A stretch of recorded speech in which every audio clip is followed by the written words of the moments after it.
GSPonline. Городские новости сейчас.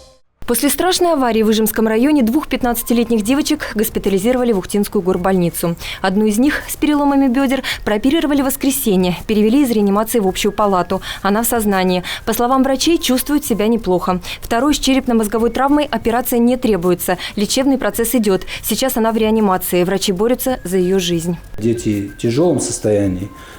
Тяжелые повреждения, одна из них в глубокой мозговой коме. Перевели к нам, потому что ближе к нам, практически в вертолетном режиме полета 50 минут. Привлечены специалисты из Сыктывкара, нейрохирург, главный травматолог, ортопед. Напомним, 25 марта в Ижемском районе произошло страшное ДТП. Столкнулись Нива, Шевроле и Волга. В результате 4 тяжело пострадавших, 5 погибших. В понедельник в Щелья-Юре прошли похороны.